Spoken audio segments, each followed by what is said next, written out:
Eu convido você a abrir a sua Bíblia comigo, na carta de Paulo aos Colossenses. Eu leio o capítulo de número 3, eu vou ler a partir do versículo de número 12.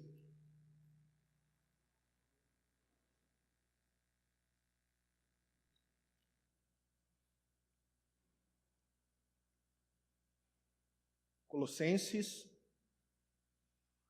3, 12.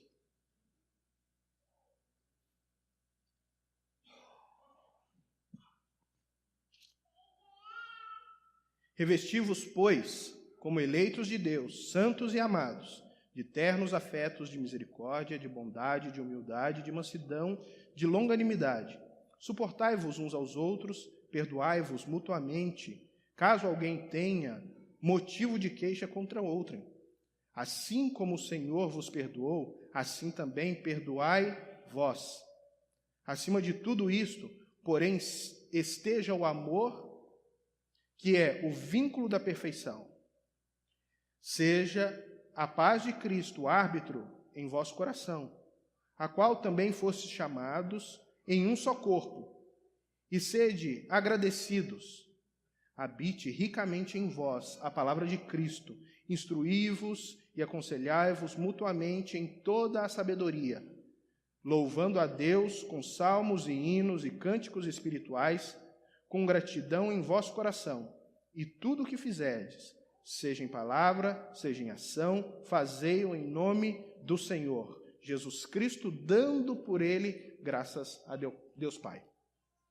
Nós estamos em uma jornada falando a respeito da centralidade de Cristo. Nós estamos percebendo como Jesus, ele precisa ser o centro da igreja.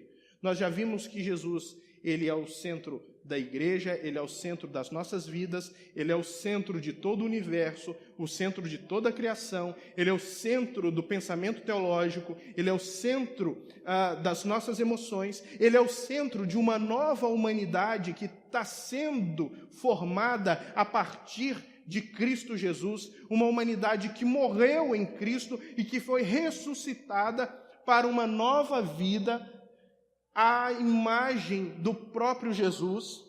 Nós vimos também que Paulo, ele nos conclama na sua carta aos Colossenses a percebermos as sutilezas das heresias que podem entrar dentro das igrejas e tirar Cristo do centro. Paulo, ele é enfático na sua carta, mostrando a esses irmãos que quando você tira Cristo do centro, você rouba a essência do cristianismo.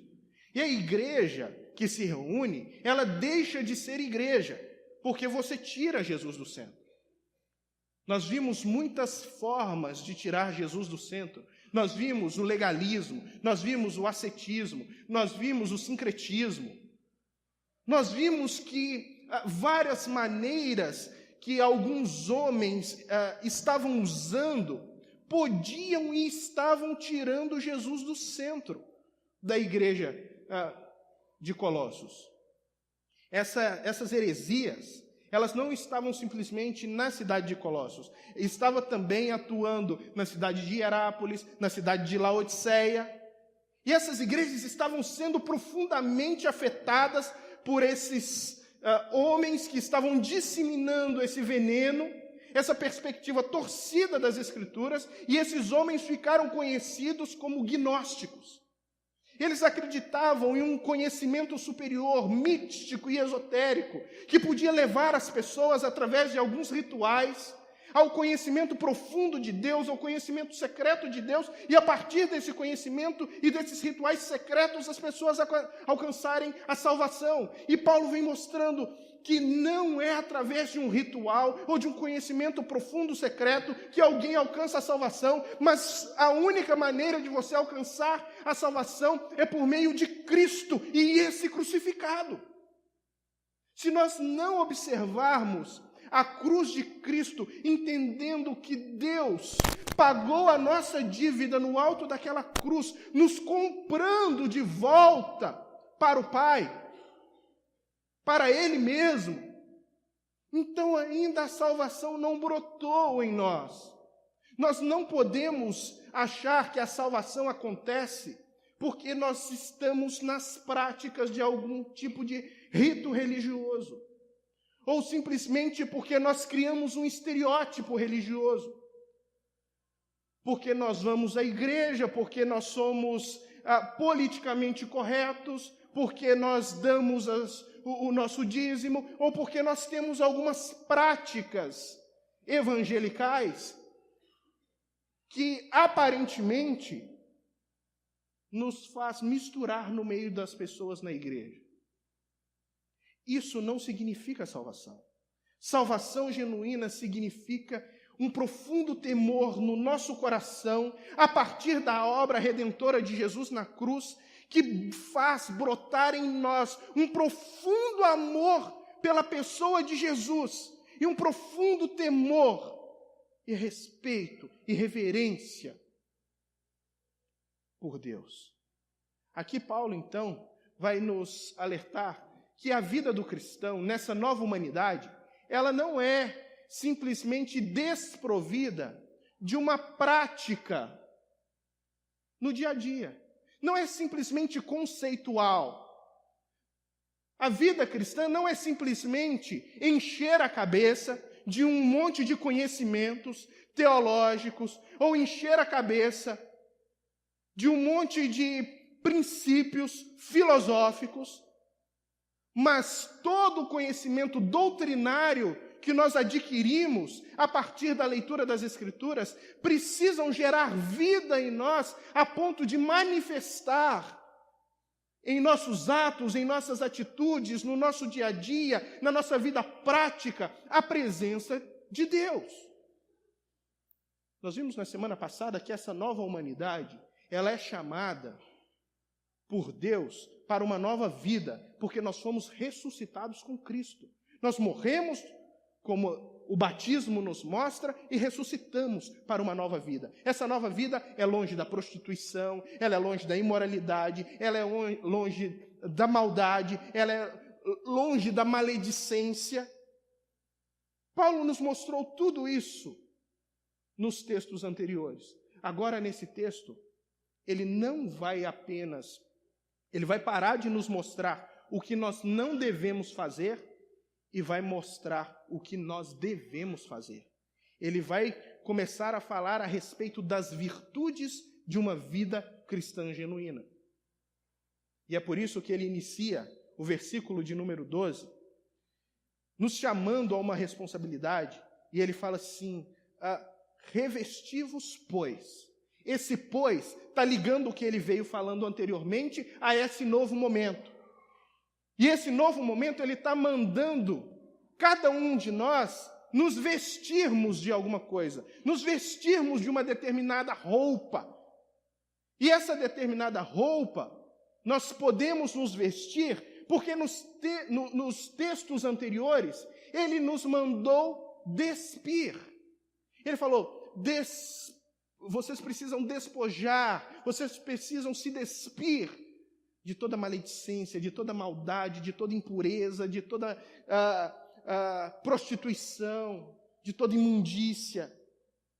Então você vai se despir do velho homem. Agora você vai colocar uma nova roupa.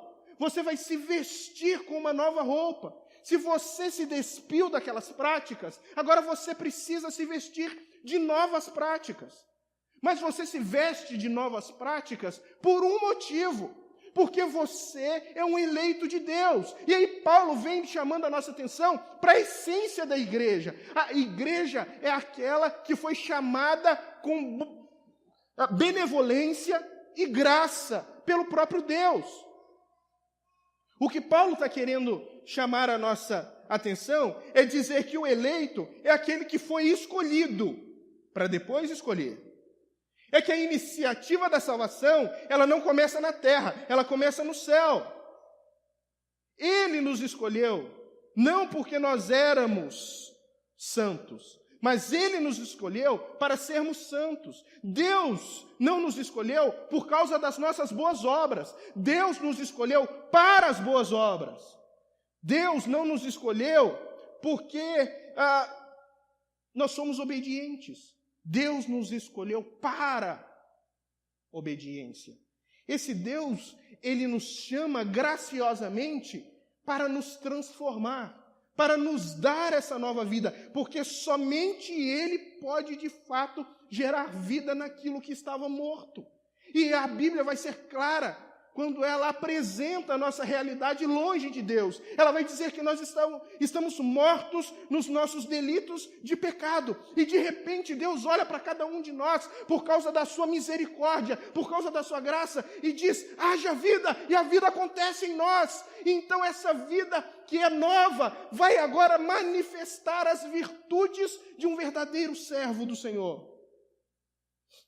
Não existe nada em nós que levasse Deus a nos amar.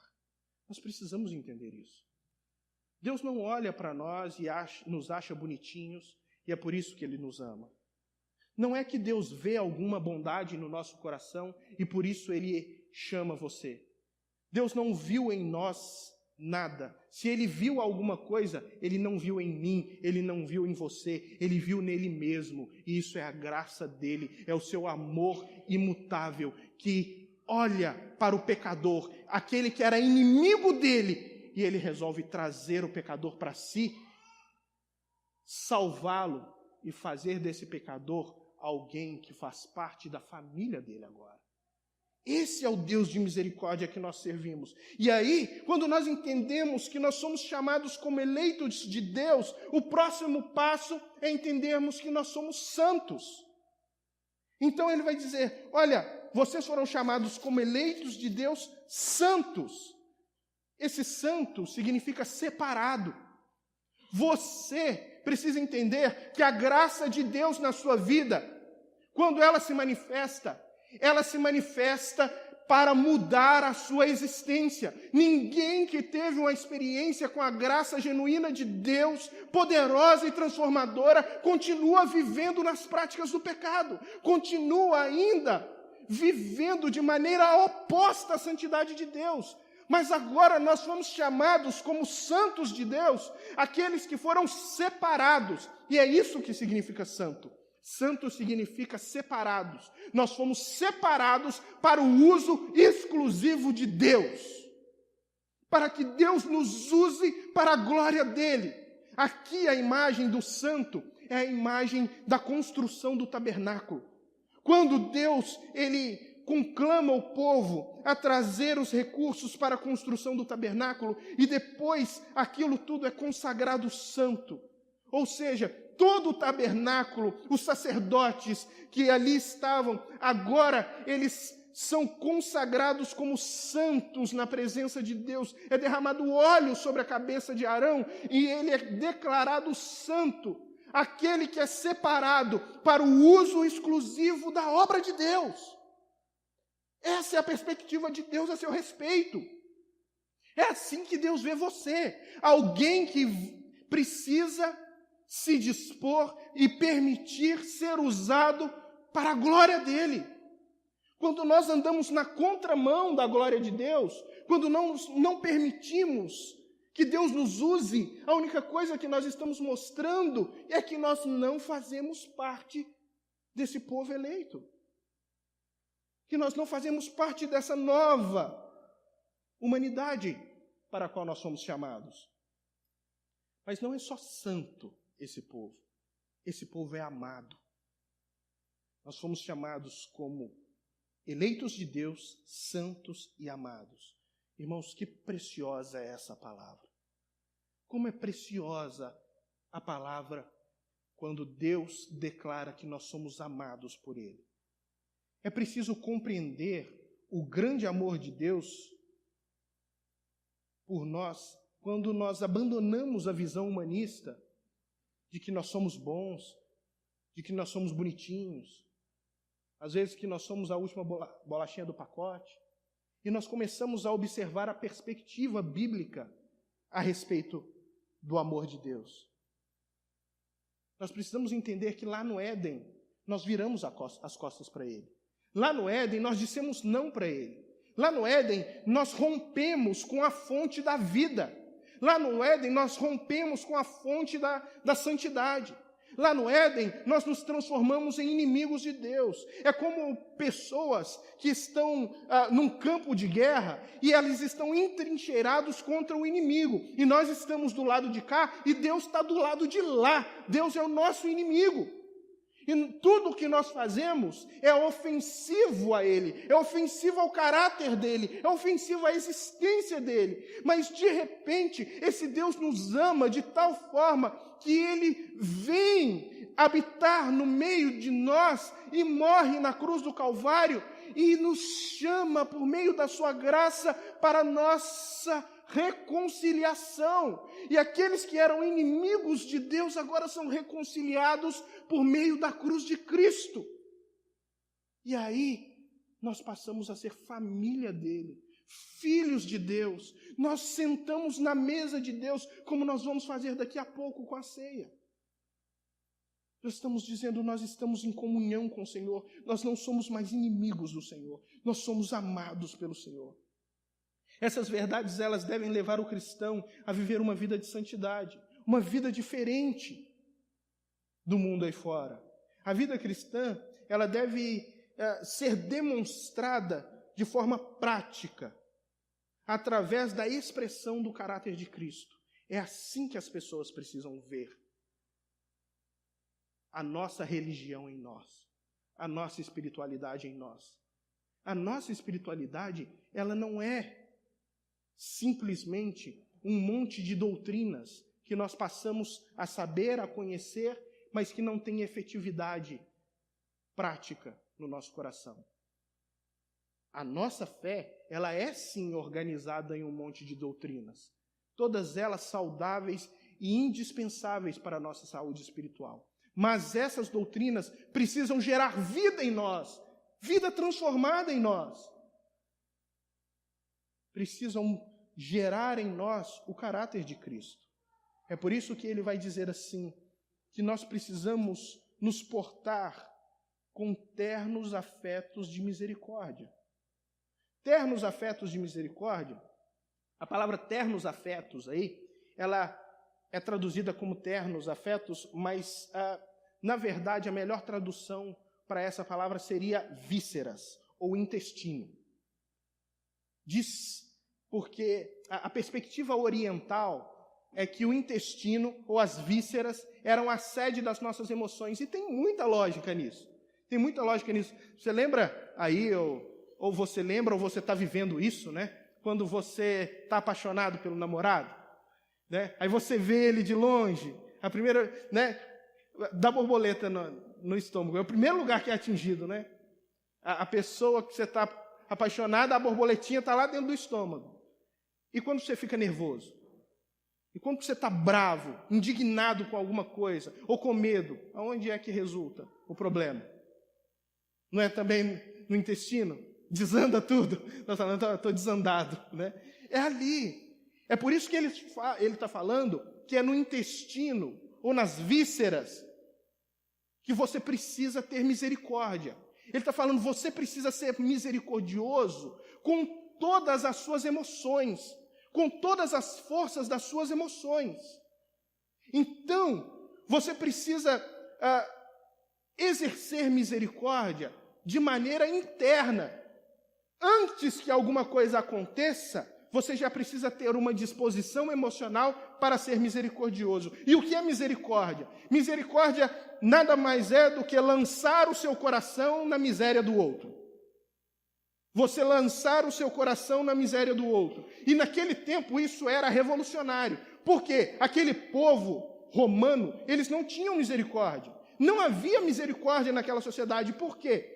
Porque na sociedade romana não havia espaço para deficientes, não havia espaço para órfãos, não havia espaço para viúvas, não havia espaço para escravos. A vida, ela era tida como algo fútil. Eles brincavam com a vida. Tanto é que a grande parte da diversão deles era colocar um monte de gente dentro de uma arena se matando, ou sendo comido por leões.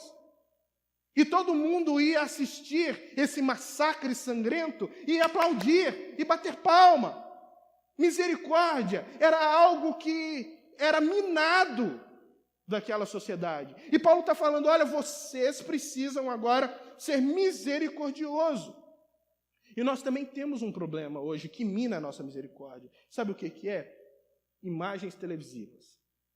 Nós vemos tanta violência na televisão, nós assistimos filmes, né? A indústria do entretenimento vai lá, coloca os filmes mais terríveis, é gente matando, é gente estourando o outro, é gente atirando no outro, é gente cortando a cabeça do outro, e nós estamos na frente da televisão. Aí, de repente, nós vemos imagens reais a respeito do Haiti. E aí eu estou falando de mim agora. Nós vemos imagens reais a respeito do Haiti. E eu falei assim, nossa, lá a coisa realmente está difícil. E eu senti a dor, mas logo passou. Mas quando a Astrid me ligou, quando eu atendi o telefone, e a emoção, ela foi transferida por meio da voz trêmula e desesperada daquela mulher, eu entendi a gravidade. Porque eu já estou acostumado demais com imagens sangrentas, com imagens de destruição, por causa da indústria de entretenimento. Mas quando a emoção ela foi transmitida por meio da voz daquela mulher, a ficha caiu. Eu pude vivenciar aquela situação.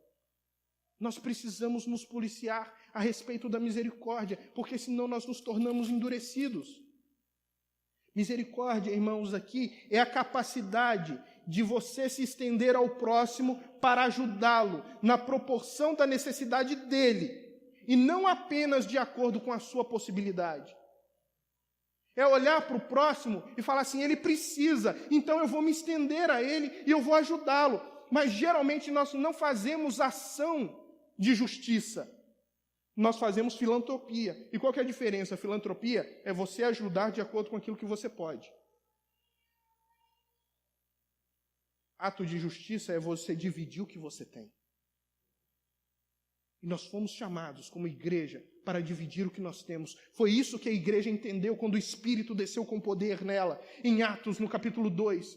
Logo que o Espírito desceu, o que eles começaram a fazer? Eles começaram a dividir o que eles tinham com quem não tinha. Esse é o poder do Espírito de Deus agindo em nós. Misericórdia é a ação do Espírito de Deus agindo poderosamente através do seu povo. A segunda virtude que nós temos aí é a bondade. O que é bondade? É fazer para alguém o que Deus faria por ela. É você agir com o mesmo sentimento que Deus agia. Vocês podem me corrigir, aí talvez eu possa estar enganado, mas se eu não me engano, o único homem que é chamado de bom nas Escrituras é Barnabé, fora Jesus. É Barnabé, ele é chamado de bom. E a bondade dele não tem nada a ver com uma bondade essencial, como se ele fosse bom ou se ele fosse bonzinho. Não, tem a ver com o nome dele. Barnabé, o nome de Barnabé não é Barnabé, o nome de Barnabé é José. É José. E ele foi apelidado de Barnabé. E Barnabé significa filho do Paráclitos.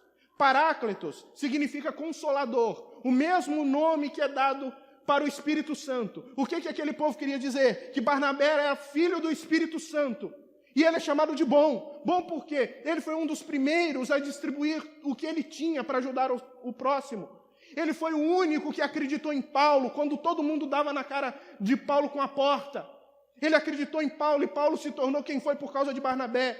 Barnabé era bom por quê? Porque uma vez, amando João Marcos, Paulo não quis permitir que João Marcos fosse na segunda viagem missionária. E ele falou assim, Paulo, João Marcos vai, eu acredito nele, dá para apostar no menino. E Paulo falou, comigo ele não vai. E ali eles romperam a parceria, porque ele acreditava em Barnabé. E diz a história que ele estava certo, porque depois Paulo vai dizer, manda vir João Marcos, na sua carta, a 2 Timóteo, manda-me vir João Marcos, porque ele é muito útil para o meu ministério. Paulo estava errado, Barnabé estava certo. João Marcos se tornou o primeiro evangelista, ou seja, o primeiro a escrever o evangelho, e os outros usaram João Marcos como fonte para escrever Mateus e Lucas. Barnabé não apenas foi instrutor do grande apóstolo Paulo, mas foi instrutor do primeiro evangelista, porque ele acreditava. Isso é bondade, é você acreditar nas pessoas e agir proporcionalmente na vida dela como você acredita que Deus faria. Aí você tem a terceira virtude, que é humildade. O que é ser humilde? Nós sabemos bem que humildade não é orgulho. E humildade nos tempos bíblicos não era uma virtude. Porque, na verdade, para um romano, humildade era uma fraqueza. Eles olhavam com desdém para a humildade. Humildade, para um romano, era uma fraqueza porque eles tinham uma ideia megalomaníaca de mundo. Eles acreditavam que eles precisavam construir, eles precisavam conquistar, eles precisavam agir e se tornarem, então, os reis do mundo. Não era simplesmente uma megalomania de um homem, o imperador, porque o imperador pensava assim. Isso foi transferido para a população. E os romanos se achavam melhores do que os outros. E agora Paulo está falando, mas vocês precisam agir com humildade. Aquilo que vocês acreditam ser uma fraqueza, na verdade é a grande força. Humildade não tem nada a ver aqui com um problema de autoestima ou problema de autoimagem, não. Aqui nós temos uma figura de uma pessoa humilde, na pessoa do centurião romano, quando ele está desesperado porque o seu oficial está doente, e ele procura Jesus e fala com Jesus, olha, o meu oficial está doente, o senhor pode curá-lo? E Jesus fala assim, não, vamos lá então, eu vou lá curá-lo. Ele fala assim, não, Senhor, eu não sou digno que tu entres na minha casa. Ele sabia quem ele era, ele sabia a sua autoridade, mas ele reconheceu em Jesus alguém superior. A Bíblia vai nos chamar a reconhecer a superioridade uns dos outros, a olhar uns para os outros e ver o próximo como pessoas melhores do que nós, e não nós melhores do que elas. E não tem nada a ver com baixa autoestima, tem a ver com consideração. Tem a ver com você valorizar a vida de outras pessoas. Humildade tem a ver com um publicano que orava no templo e batia no peito e dizia, ó Senhor, tem misericórdia de mim, porque eu sou pecador. Enquanto o orgulhoso, o fariseu ao lado dizia, obrigado Deus, porque eu não sou como esse pecador. E Jesus vai dizer que quem desceu de lá restaurado foi aquele publicano, foi aquele pecador. Isso é humildade. A igreja de Filipos, irmãos, ela tinha muitas virtudes. Era uma igreja pobre, mas ela ajudou Paulo em todo o seu ministério. Enquanto Paulo estava pastoreando em Tessalônica, ela mandou ofertas para Paulo 2 vezes. Quando Paulo pastoreava a igreja de Corinto, que era uma igreja muquirana, que não pagava o salário do seu pastor, a igreja de Filipos sustentava Paulo, ou ajudava no sustento de Paulo. Quando Paulo levantou a oferta para os pobres da Judéia, como nós já falamos nisso aqui hoje, eles tiraram uma oferta da sua pobreza. Quando Paulo estava preso, eles enviaram donativos por meio de Epafrodito para suprir Paulo na cadeia. Mas eles tinham um problema sério, porque os irmãos estavam brigando entre si, existiam disputas entre os irmãos, e aí Paulo vai escrever aos filipenses dizendo, nada façais por partidarismo ou vanglória, mas por humildade, considerando cada um o outro superior a si mesmo. Não tenha cada um em vista o que é propriamente seu, senão cada qual o que é do outro. Tende em vós o mesmo sentimento que houve em Cristo Jesus, que mesmo sendo Deus, não julgou por usurpação ser igual a Deus, antes se fez servo, a imagem de homem. Ele está falando que ser humilde é você ter uma atitude voluntária de servir as outras pessoas. Quando nós não entendemos o processo do serviço, de nos colocar à disposição do próximo, a igreja, ela vai ter um sério problema. Ela vai ter um sério problema, porque quando as pessoas começam a brigar, quando elas começam a querer impor a sua visão, impor a sua vontade, impor aquilo que elas acreditam que é o certo, então as disputas começam a surgir e o nome de Cristo então é tirado do centro. E a igreja, ela deixa de ser igreja, porque humildade é fundamental para que haja comunhão. Mansidão, então, ao invés de ser fraco, como os romanos acreditavam, a humildade, ao invés de ser algo dos fracos, era algo dos fortes. Era algo que fazia parte do caráter do cristão. A outra é a mansidão. Paulo chama a atenção daqueles irmãos para a virtude da mansidão. Às vezes nós achamos que mansidão é ser fraco também. E os romanos também acreditavam que ser manso era ser fraco. Mas quando você olha a Bíblia, você tem alguns exemplos tipo Moisés. Moisés, que foi o homem que tirou o povo do Egito, encarou o homem mais poderoso do mundo, chegou diante do faraó e falou: deixa o povo ir, porque Deus quer que eles o adorem no deserto. Ele encarou o homem mais poderoso do mundo, e Deus vai dizer que Moisés era o homem mais manso do seu tempo. Era o homem mais manso da face da terra. Jesus, ele tira todo mundo de dentro do templo com um relho, e pega e tira todo mundo e vira as mesas dos cambistas, mas ele é capaz de dizer aos discípulos: sejam mansos e humildes como eu sou. Então, humildade não tem nada a ver com fraqueza. Humildade não tem nada a ver com... mansidão não tem nada a ver com fraqueza. Mansidão tem a ver, irmãos, com um homem que domina a si mesmo. Um homem que é capaz de dominar a si mesmo. O homem que domina a si mesmo, ele é mais forte que alguém que conquista uma cidade, diz a Bíblia. Essa palavra que é traduzida por mansidão, ela é usada também para definir 3 imagens. A primeira, ela descreve um vento que abranda o calor. Ela descreve um remédio que cura a enfermidade. E ela descreve um potro, cavalinho, um potro que havia sido domado. O que quer dizer com isso? Um vento, quando ele tem proporções fortes, ele consegue acabar com um país, como aconteceu com o Haiti. Mas quando ele é brando, ele consegue acalmar o calor. Um remédio, quando ele é usado em uma dose superior à necessária, ele causa mal e pode levar à morte. Mas quando ele é dosado na medida certa, ele gera vida. Um potro, quando ele não é domado ou domesticado, ele pode causar estragos terríveis. Mas depois que ele é domesticado, todo o potencial e poder dele é usado para benefício do ser humano. O que quer dizer é que o manso é a pessoa que consegue dominar a si mesmo e colocar todo o seu potencial para a promoção da bondade e não para a promoção da maldade. É aquele que fica bravo, que fica irado, mas ele consegue se conter e fazer com que tudo aquilo seja revertido para a glória de Deus. E por fim você tem a longanimidade. O que é longanimidade? Longanimidade também na sua Bíblia pode estar sendo traduzida por paciência. Só que existem 2 palavras para paciência nas Escrituras. Uma delas significa paciência com as circunstâncias. Você ser paciente com as coisas que acontecem com você. Outra é você ser paciente com as pessoas. E é isso que nós precisamos trabalhar aqui.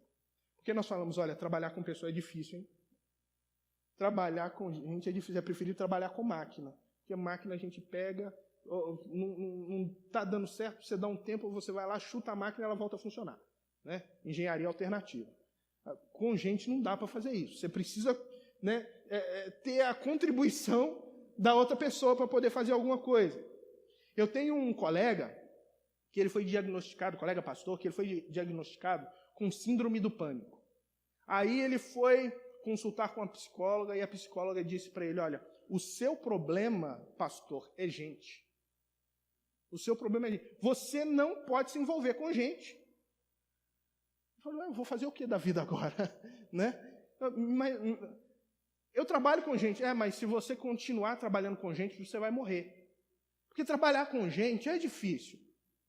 A minha pergunta para você é, o quanto você realmente consegue suportar pessoas?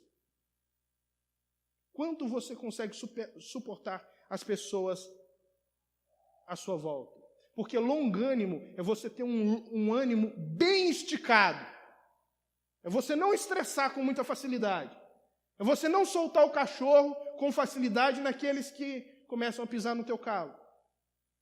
Os romanos, como eu falei, eles eram megalomaníacos. Então, essa palavra também para eles não funcionava muito bem. Por quê? Porque eles queriam conquistar, vencer, sobrepujar. Eles não queriam ter longanimidade. Qualquer tipo de pensamento contrário àquilo que eles queriam, o que eles faziam? Juntavam o exército e passavam por cima do povo. Então não era uma virtude muito bem vista pelos romanos. Mas Paulo diz, vocês precisam ser longânimos. E mais uma vez, o cristão demonstra sua força não por causa da sua intolerância e por causa do seu poder de agir e reagir com violência, mas demonstra a sua força e o seu poder na sua capacidade de aprender a tolerar. Aqui a tolerância é mais do que você agir errado. É você... Às vezes, você consegue agir de maneira correta, mas reagir de maneira correta é mais difícil. É mais difícil. É quando você tem um vizinho chato ao lado da sua casa e ele vai lá e faz uma coisa que você não gosta, que você não quer. E aí, como é que você reage àquela ação negativa dele? Como é que você reage àquela ação destrutiva que ele está causando para você? Você reage desproporcionalmente? Você vai virar o rosto para ele? Não. A Bíblia fala que você tem que virar o rosto para levar outro tapa. A reação é aquilo que Jesus fala. Quando alguém te ferir um lado da face, vira o outro. Quando alguém te fazer andar 1 milha, anda 2. Quando alguém tomar a capa de você, dá também a túnica. Esse é o tipo de reação que é esperado do cristão. Veja, irmãos, que até aqui o nosso chamado, o chamado do apóstolo, ele vem descrevendo aos irmãos de Colossos as virtudes demonstradas na vida de Cristo. É só isso que ele fez até agora. O que ele fez foi mostrar que Jesus foi misericordioso, bondoso, humilde, manso e longânimo. Então, assim como Jesus teve todas essas virtudes, nós, como cristãos, precisamos, pelo poder do Espírito Santo, desenvolver o caráter de Cristo em nós. Aí chega no versículo 13, ele diz assim: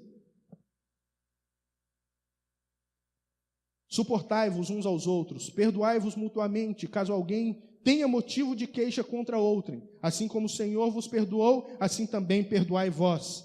Suportar uns aos outros não é a ideia de falar assim, nossa, o cara é chato, hein, mas eu vou ter que suportar ele assim mesmo.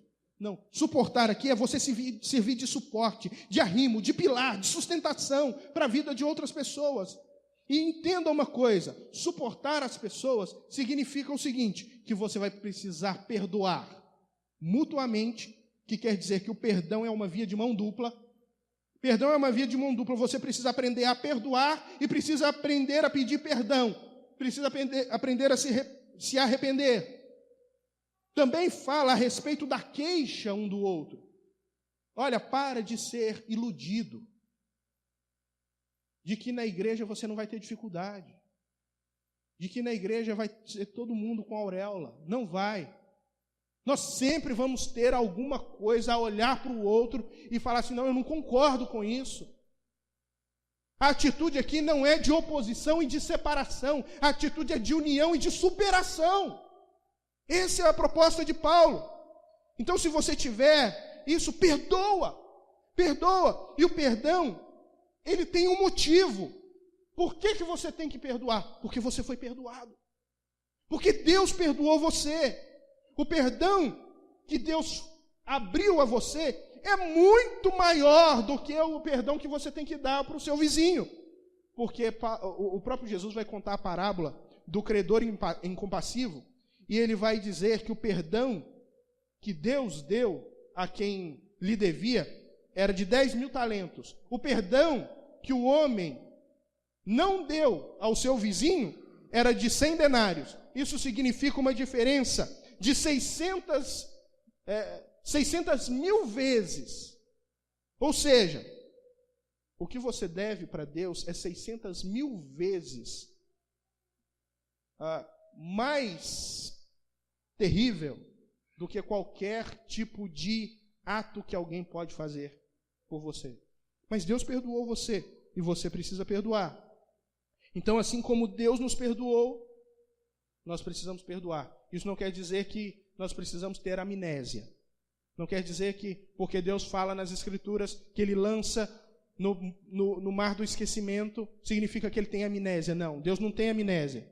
Ele se lembra de todos os nossos feitos. Isso significa que você decide não cobrar mais a dívida. Você não decide mais cobrar a dívida que o outro tinha com você. Isso é perdão, irmãos? No versículo 14, ele diz assim: acima de tudo isso, porém, esteja o amor, que é o vínculo da perfeição. O amor, ele é acima de tudo, ele é o vínculo. Agora, nós vimos que vocês estão colocando roupas novas. Roupas novas que é o quê? Misericórdia, longanimidade, tudo isso que nós vimos até agora, mansidão, humildade. Essas são as roupas novas que nós estamos vestindo em Cristo Jesus. Agora, sobre tudo isso, o vínculo aqui é como se você colocasse um cinturão para prender tudo. Você precisa ter amor. Você pode ter tudo isso, você pode ser humilde, você pode ser generoso, você pode ser um cara legal, mas se você não tiver amor, não vale nada. É isso que Paulo fala lá em 1 Coríntios 13. Ainda que eu falasse a língua dos homens e dos anjos, se não tivesse amor, seria como metal que soa, sino que retine. Ainda que eu tivesse fé a ponto de transportar os montes, conhecesse toda a ciência, ou profetizasse, se não tivesse amor, nada disso me aproveitaria. Ainda que eu desse os meus bens aos pobres, ou meu próprio corpo para ser queimado em favor de alguém, se não tivesse amor, nada seria. O amor, ele é bondoso, ele não se ufana, não se soberbece, não arde em ciúmes, não trata com leviandade, tudo crê, tudo espera, tudo suporta. O amor nunca falha. O amor é esse vínculo da perfeição, que faz tudo na vida cristã fazer sentido. Se não existe amor, não existe cristianismo. E ele acaba no versículo 15 dizendo aí: seja a paz de Cristo o árbitro do vosso coração, a qual também foste chamados em um só corpo, e sede agradecidos. A paz de Cristo, irmãos, não é simplesmente um sentimento. Porque paz de Cristo não é um sentimento, é uma pessoa. Você só tem a paz de Cristo quando você tem Cristo em você. Então a paz de Cristo é uma pessoa. E essa pessoa precisa ser o árbitro. Ele vai, como um juiz de futebol, ele vai definir e defender os critérios do jogo. Então, quando você transgride os mandamentos de Deus, um cartão é apresentado, um cartão vermelho é apresentado. E qual que é esse cartão vermelho? Quando você faz alguma coisa errada, você perde a paz automaticamente no seu coração. Quando algo sai errado e você sabe que você cometeu uma infração, você perde a paz no seu coração. Quer ver? Passa num sinal vermelho e tem um radar lá. Você fala, perde a paz rapidinho, fala, e agora? Vai chegar a multa. Quanto que vai ser? Você já começa a pensar, né? Antes de chegar no próximo semáforo, você já está pensando. Você perde a paz rapidinho. Então, essa palavra paz é que o perfil de Cristo, a vida de Cristo, precisa nos motivar a viver como Ele. Não apenas no nosso individual, mas também na nossa coletividade. Ou seja, nós tomamos a palavra de Deus, o exemplo de Cristo, para definirmos as nossas relações e assim, então nós desfrutamos de relacionamentos saudáveis que crescem e se desenvolvem para a glória de Deus. Versículo 16 e 17 diz: habite ricamente em vós a palavra de Cristo, instruí-vos e aconselhai-vos mutuamente em toda sabedoria, louvando a Deus com salmos, hinos e cânticos espirituais, com gratidão em vosso coração, e tudo o que fizerdes, seja em palavra, seja em ação, fazei-o em nome do Senhor Jesus, dando por ele graças a Deus Pai. Ele fala, habite. Habitar aqui não é como um inquilino, é como um proprietário. A paz de Cristo, todas essas virtudes de Cristo precisam habitar em nós por meio do quê? Da palavra de Deus. É quando a palavra de Deus habita em nós, então que de fato a paz de Cristo e todas essas virtudes poderão habitar em nós. A igreja, ela vive uma crise hoje. E a crise da igreja, ética, moral, espiritual, é porque a igreja abandonou a palavra de Cristo. A igreja abandonou a palavra de Deus. As pessoas não sabem mais, não buscam mais a palavra de Deus, não buscam mais o conhecimento da palavra de Deus. Se tornou um cristianismo pragmático, um cristianismo emocional. Parece que as pessoas querem vir à igreja para ver comédia de stand-up. Aqui na frente, um cristianismo secularizado, onde os valores psicológicos, filosóficos, têm mais efetividade na vida das pessoas do que a palavra de Deus. Então as pessoas usam a autoajuda para poder abastecer a bateria das pessoas para mais uma semana de luta. Não é. O evangelho precisa ser pregado porque só ele pode gerar salvação em nós. Um cristianismo sincrético, que você entra numa igreja, você já não sabe mais se essa igreja ela é católica, se ela é evangélica, se é um centro de umbanda ou se é um templo judaico. É tudo misturado dentro da igreja. E nós não percebemos que a única maneira de fugirmos dessas heresias é nos voltando para a palavra de Deus. E assim, quando nós amarmos de fato as Escrituras, nós vamos poder instruir uns aos outros, mutuamente. A palavra de Deus serve para instrução mútua, ela serve para aconselhamento. Nós vamos aconselhar na palavra de Deus.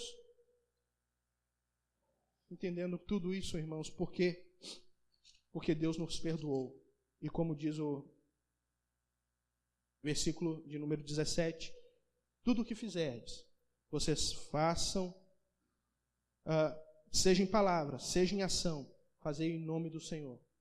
Qualquer que seja a sua palavra, a palavra que saia da sua boca, ou a sua atitude, você precisa lembrar que você representa Cristo. Então, lembra que isso ou glorifica a Cristo ou envergonha o nome de Cristo. Ele está falando assim, tudo que você fizer, faça para que o nome dele seja glorificado. Essas virtudes precisam ser observadas em nós, nas nossas vidas. E assim nós percebemos que somos uma nova humanidade, não porque somos bonzinhos, mas porque o caráter de Cristo e a vida de Cristo está sendo gerado em nós. Amém?